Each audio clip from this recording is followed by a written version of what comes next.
Bonjour tout le monde, mon nom est Julien Brault, cofondateur de Arbacon. Aujourd'hui, je vais vous parler d'investir dans le plein air dans la mesure où on voit de plus en plus de gens pratiquer des sports de plein air, que ce soit avec les bateaux, le vélo, etc.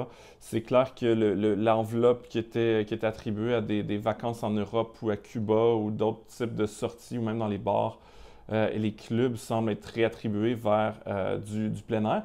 Avant d'entrer dans le cœur du sujet, juste vous dire, je vous invite à télécharger Arbacon, qui est une application qui va vous aider à planifier, budgéter et investir. Aujourd'hui, on va parler surtout de la section investissement parce qu'on parle de bourse. Du côté du plein air, c'est sûr que, quand vous réagissez, je ne pense pas que vous devriez bâtir un portefeuille en réagissant à la dernière tendance. Cela dit, il y a des changements dans le marché qui font en sorte qu'il y a des industries qui sont plus intéressantes. Il faut toujours payer le bon prix. C'est là l'enjeu. Même si on reconnaît que le monde s'en va dans, je ne sais pas, la direction de l'informatique et de la technologie, c'est clair que si on fait juste acheter dans n'importe quelle entreprise en technologie, on paye cher et on ne fait pas forcément de rendement. Juste garder ça en tête. Moi, dans ces vidéos-là, tout ce que je veux faire, c'est explorer des titres puis le monde de l'investissement avec vous. Le premier là, qui me vient en tête au niveau du plein air, c'est bien entendu BRP. BRP qui était SMA, qui faisait partie de Bombardier. BRP, c'est Bombardier Produits récréatifs. Qui a quand même eu un rendement pas mal au courant des dernières années. Le consensus des analystes est conservé et le ratio court-bénéfice est de 16,92, donc pratiquement 17, ce qui est relativement cher, mais c'est pas si pire considérant le fait que l'entreprise est totalement en rupture de stock. Ce qu'il faut savoir de BRP, c'est que les ventes, les prédictions des analystes pour le prochain trimestre, c'est que les ventes vont être en diminution d'à peu près 35 par rapport au trimestre équivalent l'année dernière. Et la raison de cette diminution-là, en fait, c'est que à cause du coronavirus, BRP a dû fermer ses usines.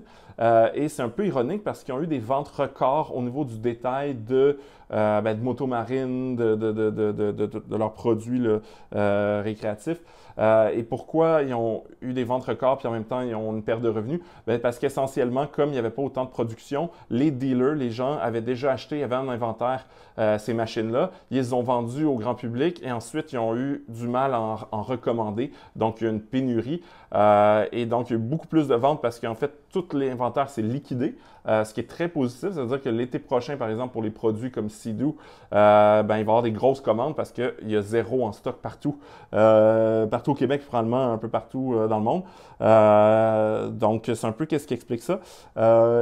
Justement, ce matin, il y avait un analyste de Canaccord Genuity, Derek Glay, qui a mis à jour sa recommandation. Il y avait déjà une recommandation achat il a réitéré sa recommandation achat. Par contre, il a passé sa cible de 65 à 70.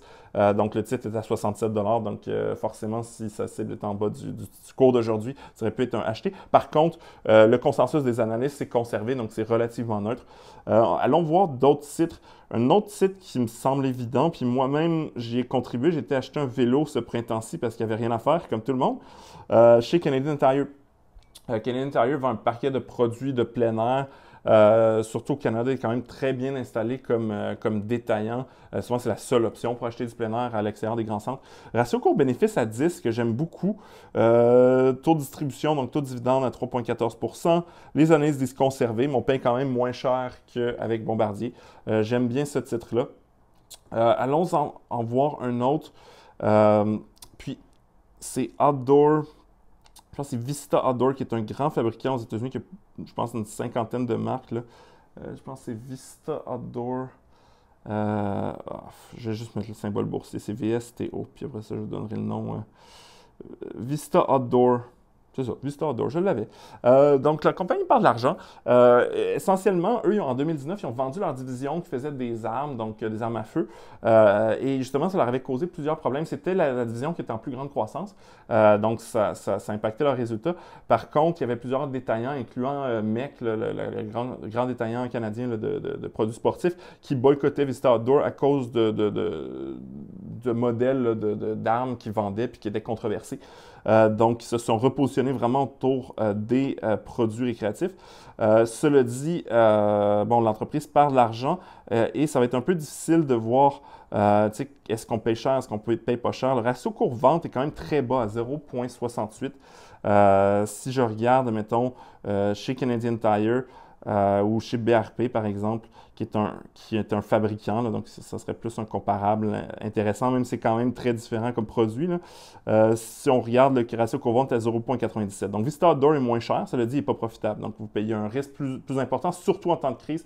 On s'entend que c'est une période. Moi, personnellement, je n'investirais pas dans une entreprise qui perd de l'argent, à moins que ce soit évident que ce soit juste une perte comptable et que le prochain trimestre, on ferait beaucoup d'argent. Mais c'est quand même un titre pas cher qui pourrait bénéficier de la crise. Mais plus risqué, bien entendu. Sinon, on peut aller voir Nike. Nike, bon, c'est plus des produits sportifs. Là, déjà là, si on regarde Nike, le ratio cours-bénéfice est à 70, donc on paye une fortune pour une belle marque. On s'entend, Nike est très dominant dans son milieu, mais on paye très, très cher.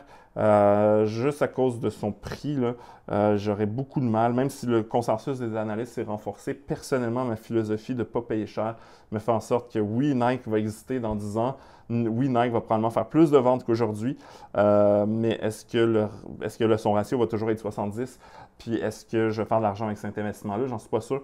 Mais c'était juste pour vous faire un overview, là, puis il existe plein d'autres compagnies là, qui font des produits de sport puis de plein air. C'était juste le petit overview que je voulais vous faire. Si vous voulez faire des recherches de titres, téléchargez Arbekin puis aller dans la section Explorer, vous voyez là, sur mon téléphone. En plus, avec Arbekin, mais vous pouvez connecter vos comptes de banque, vos comptes d'investissement et ça va vous aider à budgéter, planifier et investir. Donc, je vous invite à télécharger Arbekin maintenant. Et sur ça, passez une bonne journée.